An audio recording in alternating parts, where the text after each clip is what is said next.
सगळ्या तीर्थक्षेत्रांना आणि आमची सर्व टीम या ठिकाणी मांडवाला आम्ही भेटलेलो आहोत आणि बोटीने आम्ही आता देशला निघालो मुली साऊथ. त्याच्यानंतर पाटीलचे गुरु राऊत सर, तसेच माझे ज्येष्ठ सुरेश पाटील, सुनील नाईक आणि आमच्या.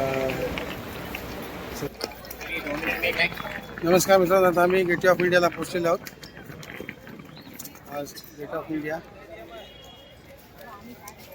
ताज आणि ओपेरा आहे आणि हे सगळे आमचे ग्रुपचे मेंबर्स.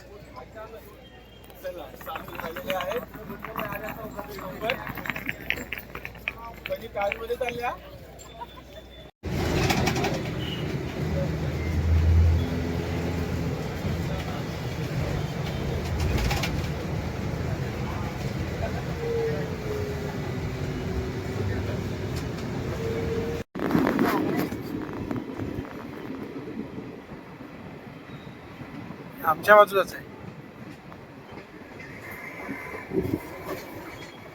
जय भोलेनाथ शंभो.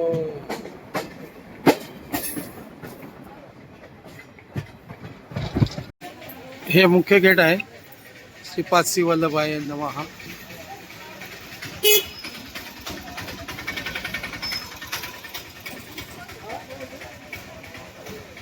श्रीपाद श्री वल्लभ यांच्या मंदिराच्या इथे आम्ही पिठापुरमला आलेलो आहोत. हे मुख्य गेट आहे.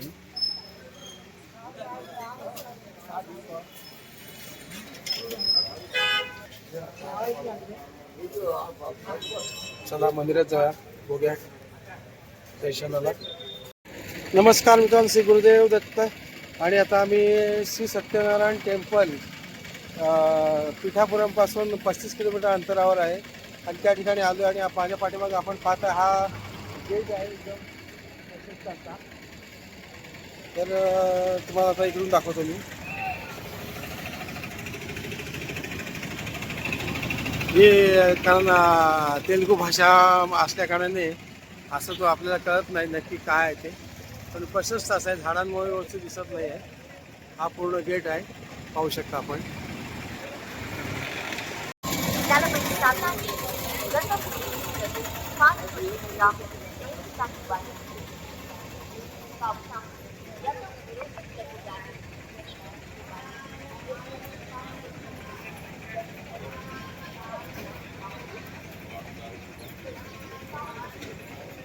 नमस्कार मित्रांनो,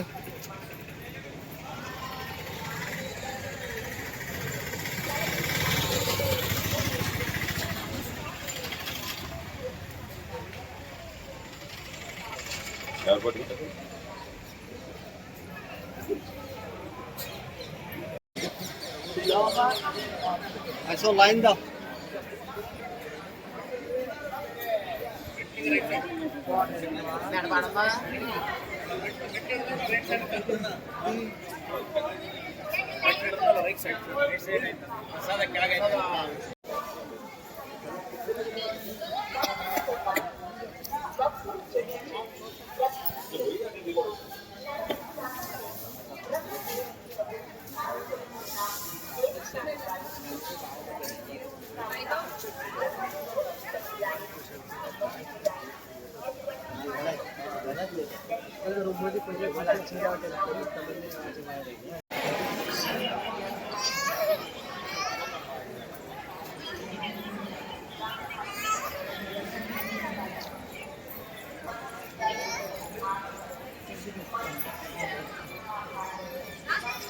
नमस्कार मित्रांनो, जय श्री कृष्ण, श्री सत्यनारायण महाराज की जय. तर आता आम्ही आलेलो आहोत पिठापूरपासून 35 किलोमीटर अंतरावर असलेलं हे भारतातील एकमेव सत्यनारायणाचं मंदिर आहे. आणि या ठिकाणी आम्ही पाहू शकता, हे मंदिर पाठीमागे आहे. आतमध्ये कॅमेरा अलाउड नसल्यामुळे आतमध्ये व्हिडिओ दाखवू शकत नाही, पण बाहेरून तुम्ही दर्शन करू शकता. आणि पिठापुरमला आल्यानंतर ह्या मंदिराला अवश्य भेट द्या, कारण भारतामध्ये मला वाटते माझ्या माहितीनुसार तरी एकमेव मंदिर असलेलं हे आहे, ठिकाण आहे, श्री सत्यनारायणाचं मंदिर. तर हा पूर्ण दिसतोय.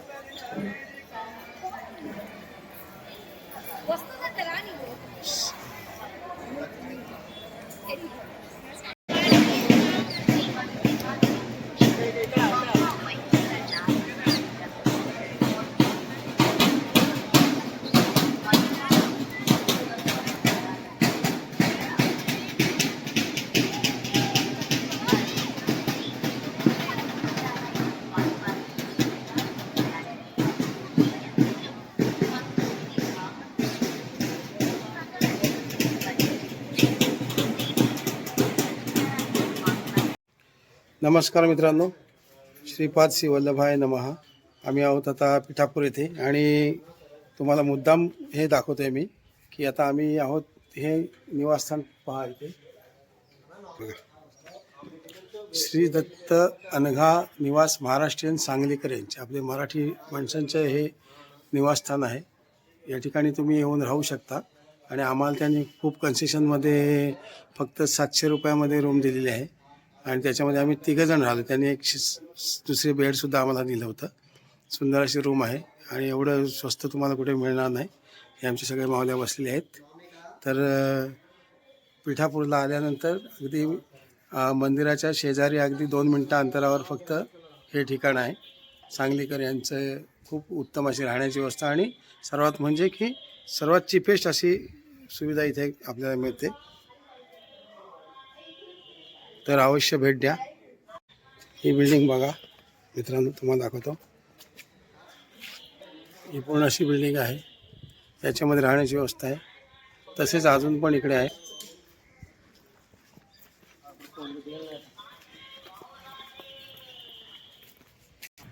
आणि तुम्हाला जर का हॉल वगैरे हवे असतील, हे बघा हे नंबर तुम्हाला मी देतो इथे.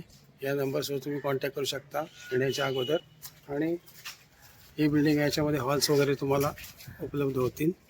ही सुद्धा बिल्डिंग आहे इथे. मंदिराजवळून फक्त 2 मिनटं अंतरावर हे सर्व व्यवस्था आहे. धन्यवाद मौली. बीच इकडे आहे. हां समोर. नमस्कार मित्रांनो, श्रीपाद श्री गुरुदेव. नमस्कार, जय गुरुदेव. श्रीपाद श्री वल्लभाय नमः. पिठापूर येथील आता आम्ही बीचवर आलेलो आहोत. पाठीमागे दिसतोय कवडा बीच. सर्व पार्किंग एरिया इथे आहेत. ऑटोवाले सगळे त्यांची भाषा का आपल्याला कळायची नाहीत. बीचवर जाऊया. कसा बीच आहे, पाणी कसं आहे पाहूया. स्टॉल्स आहेत, वडापाव, भजी.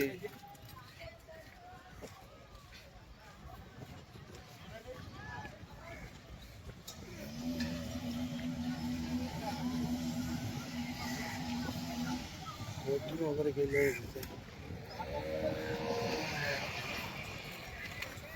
स्टॉल्स आहेत मस्त की भजी वजी, चाट मसाला.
डेंजरच्या सूचना दिसतात काहीतरी.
No entry.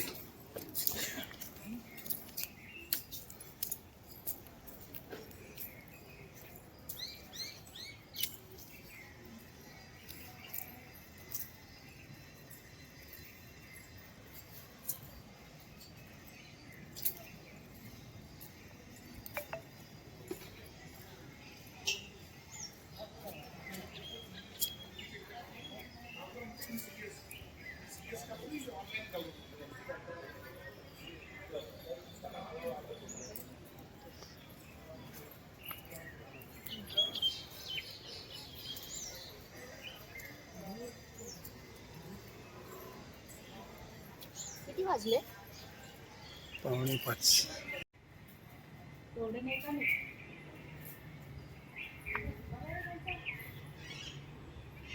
नमस्कार मित्रांनो, श्रीपाद वल्लभाई नमः. आम्ही आता पिठापुरमपासून एक 25 किलोमीटर अंतरावर एक 5000 वर्षापूर्वीचं स्वामी नारायण टेम्पल या ठिकाणी आपण गोपूर पाहत आहे समोरचं एंट्रीचं. आणि आतमध्ये थोडं काम चालू आहे आणि आतमध्ये तसंही मोबाईल अलाउड नाही आहे. तर तुम्हाला मी आता हे फ्रंट व्ह्यू दाखवतो ना.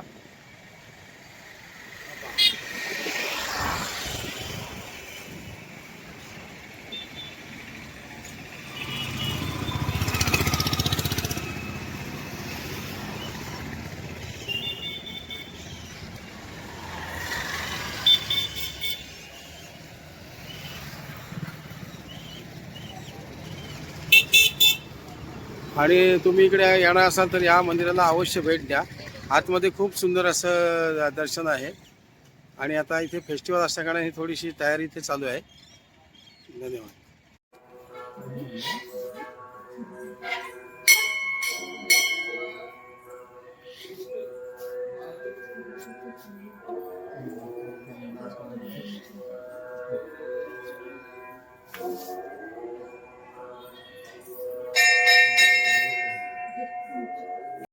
नमस्कार मंडळी, श्री गुरुदेव दत्त, श्रीपाद वल्लभाई नमः. आम्ही पिठापूरच्या आता एक समरकोट येथील एक 1100 वर्षापूर्वीचं जे मंदिर आहे, भीमेश्वराचं मंदिर आहे, शंकराचं मंदिर. आणि आपण म्हणतो समरकोट म्हणजे ह्या विभागाचं नाव समरकोट आहे. हे मंदिर म्हणजे एक असं कोट म्हणजे आपला जो किल्ला म्हणतो त्या पद्धतीने पूर्ण तटबंदी आहे. आणि म्हणून ह्याला समरकोट आणि भीमेश्वर असं मंदिर आहे. तर आपण आतमध्ये मोबाईल जास्त अलाउड नसल्याकारणाने तुम्हाला फक्त लांबून दाखवतो मी. हा मुख्य प्रवेशद्वार आहे. आणि मी म्हटलं तुम्हाला कोट म्हणजे किल्ला, अगरकोट कसा त्या पद्धतीने बघा पूर्ण तटबंदी पूर्ण आहे याच्यामध्ये. आणि हे मंदिर असं आहे बघा, आतमध्ये मंदिर आहे. परत अजून डबल त्याला कडेकोट आहे, अजून आतमध्ये एक भिंत आहे आणि त्याच्यानंतर मंदिर आहे.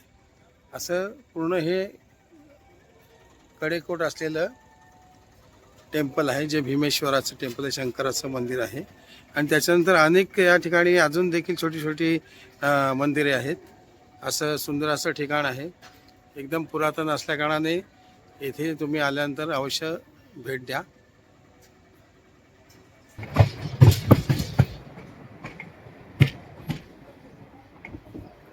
आणि अशा तऱ्हेने मरकापूर रोड या ठिकाणी आपण आलेलो आहोत. हा बघा, मरकापूर रोड स्टेशन इज.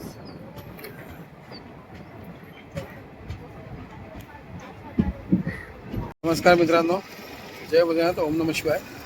तर आम्ही खरं तर मार्कापूरला उतरल्यानंतर आम्ही सवारी कुठली केली बघा. ही सवारी आम्ही केलेली आहे. ही जी ऑटो आहे याच्यामध्ये आम्ही 8 जण चाललो आहे आणि आमचं सामान वगैरे त्यांनी पद्धतशीर घेतलेलं आहे. आणि खरं तर 240 रुपये त्यांनी बस स्टँडपर्यंत सांगितले होते आम्हाला.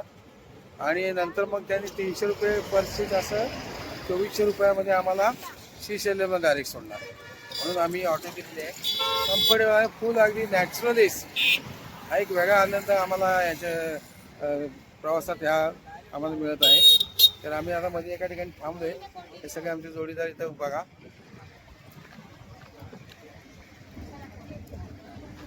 थोडा थंडा वगैरे पिण्यासाठी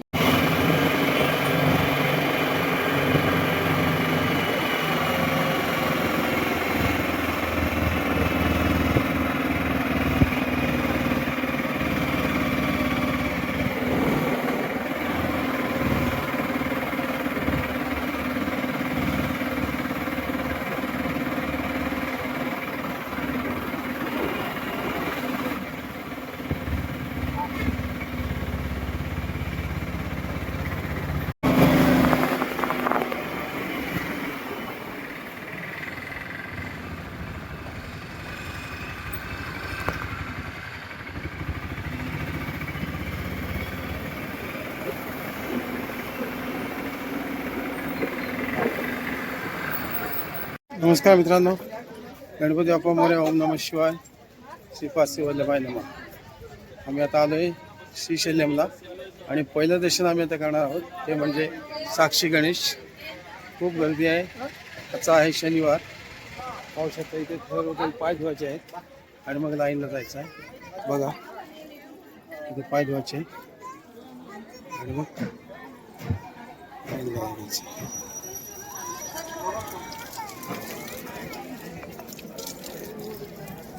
या इकडे इकडे इकडे इकडे इकडे या. ते काय खालचे धुतल्याशी नसते.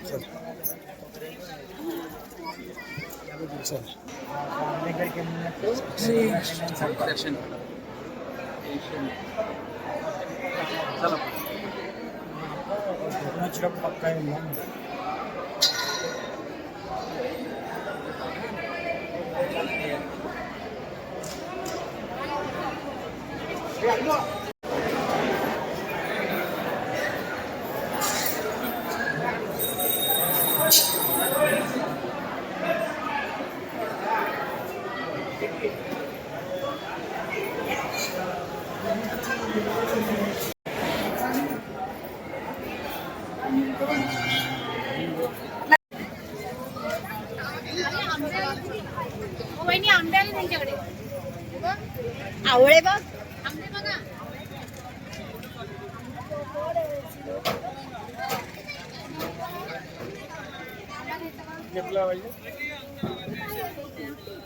कुठली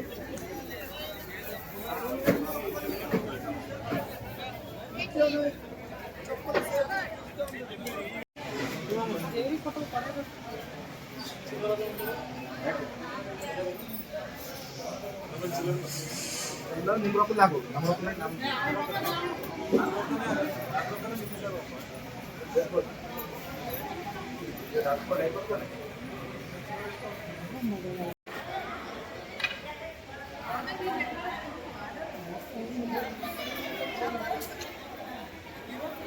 पोचू दे.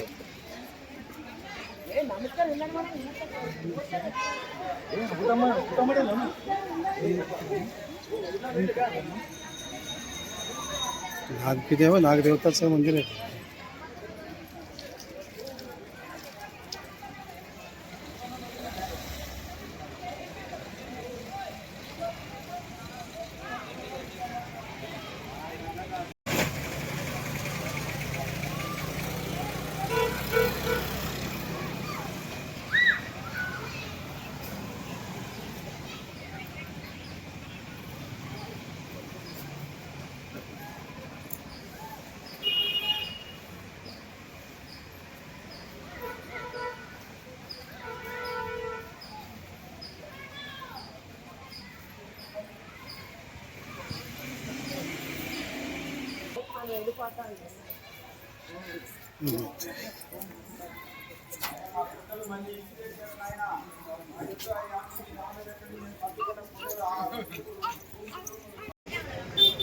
येताय ना की थांबतात?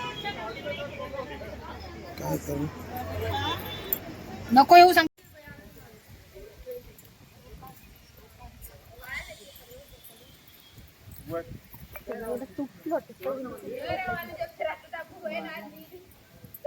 हम्म.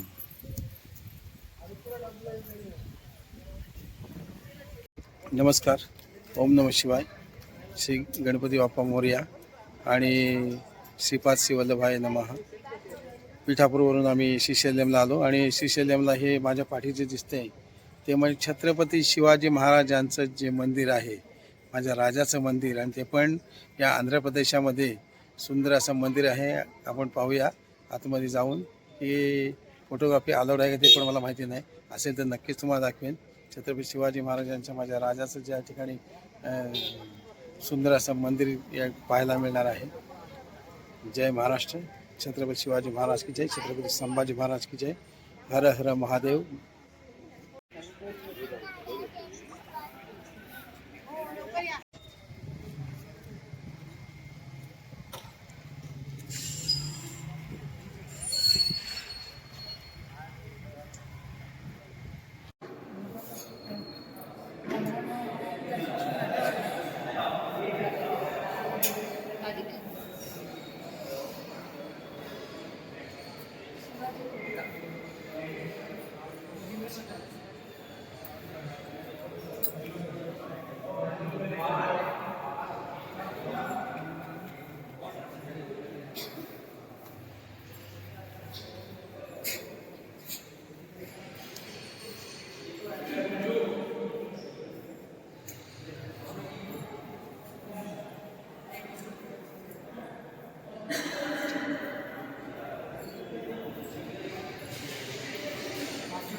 इसलिए मैंने बोला जी मैंने बोला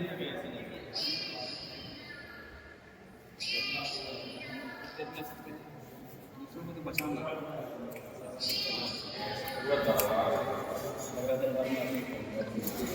तुमचा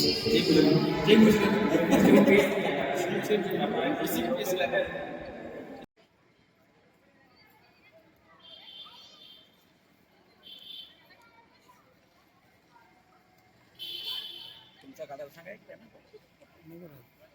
हो, यांचा एक काढा. तुम्ही सगळे ना जेंट्स मी काढते द्या.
नमस्कार मित्रांनो, श्री गुरुदेव दत्त. आणि आता आम्ही आलोय पुरवपूर येथे श्रीपाद श्री वल्लभ यांचं हे ठिकाण आहे पुरवपूर. आणि पाहताय आपण समोर कृष्णा नदी आहे. कृष्णा नदी आहे आणि कृष्णा नदीच्या तीरावर हे ठिकाण आहे.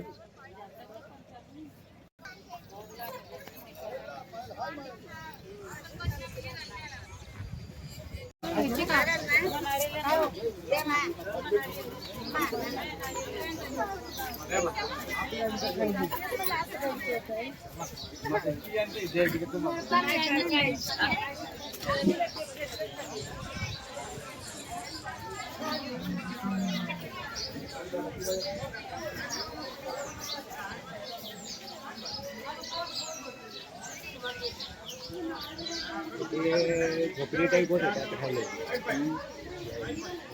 झोपडी चक्क झोपडी. मित्रांनो, मी आता कुरवपूरला आलेलो आहे आणि कुरवपूरला हे जे श्रीपाद श्री वल्लभ आहेत यांनी जिथे तपश्चर्या केली होती ते हे ठिकाण आहे. तर माझ्यासोबत आमचे गुरुजी आहेत राऊत सर, त्यांच्याकडून आपण थोडी माहिती जाणून घेऊया. तपोभूमीबद्दल जरा सांगा मला.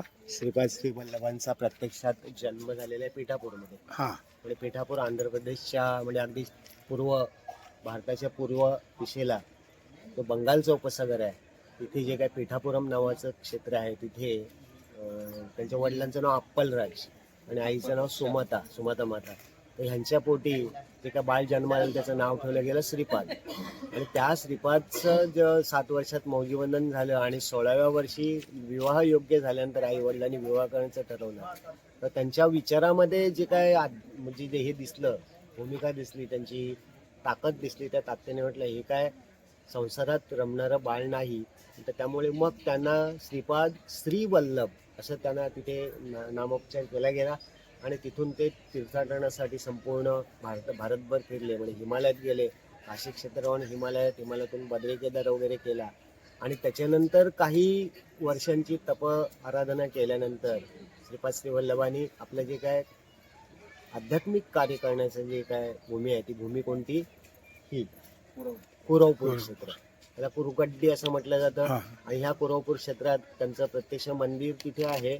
आणि तपोभूमी म्हणजे इथे ते ध्यान आराधना तपश्चर्या करण्यासाठी या वटवृक्षाखाली. आता या वटवृक्षाला साधारण किती वर्ष झाली बघा, असतील? डेफिनेटली ह्या वटवृक्षाला 700 वर्ष झाल्यासारखे वाटते की नाही बघा. हो. पाहताय मित्रांनो आपण विस्तार पाहिलात तर ते वाटते 700 वर्षापूर्वीचे वृक्ष. अवधूत चिंतन श्री गुरुदेव दत्त. धन्यवाद सर, आपण अगदी माहिती दिल्याबद्दल. गोव्याला कुठं दर्शन दिलं ना? त्या खाली तिथे दगड आहे ना, दगडावर कपडे धुवायला आहे, स्नानाला आहे. हळद कुंकू अक्षता नाही मानस साक्षात वाढायला नाही. आणि तिथे मयचं पण पूजन करून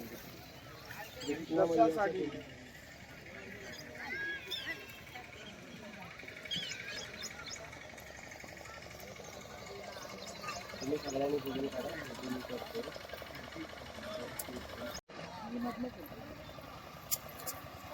भाऊ याव. मेणा की हे चप्पल चप्पल वाहत काय म्हणा झुंझुन तेनो पोर चरणी घागरिया. जय देव जय मंगल मूर्ती. दर्शन मात्रे कामना पूर्ती. जय देव लंबोदर पीतांबर फणीवर वंदना.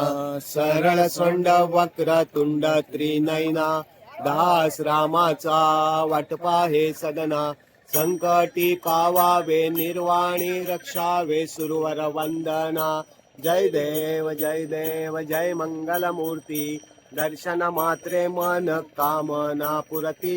जय देव लवथवती विक्राळे ब्रह्मांडे माळा. विषय कंठ काळा त्रिनेत्री ज्वाळा. लावण्य सुंदर मस्तकी बाळा. तेतून या जल निर्मळ वाहे झुळझुळा. जय देव जय शिवशंकरा हो स्वामी शंकरा. आरती ओवाळू भावाती ओवाळू तुझ कर्पूर गौरा. सुमनांच्या माळा विभूतीचे उदळण शितिकंठ नीळा. ऐसा शंकर शोभे उमा वेल्हाळा. जय देव जय शिवशंकरा हो स्वामी शंकरा. आरती ओवाळू भावारती ओवाळू तुझ कर्पूर गौरा. देवी दैते सागर मंथन पै केले. त्या माझी अवचित हलहल सापडले. तेत्वा असुर पण प्राशन केले. नीळकंठ नाम प्रसिद्ध झाले. जय देव जय श्री शंकरा स्वामी शंकरा. आरती ओवाळू भावेत जन्म मरणाचा पुरला से अंत. जय देव जय श्री गुरुदत्ता हो. नमस्कार मंडळी, आता आम्ही कुरवपूरहून मुंबई येथे आलोय आणि बोटीत बसलोय. आता मांडव्याकडे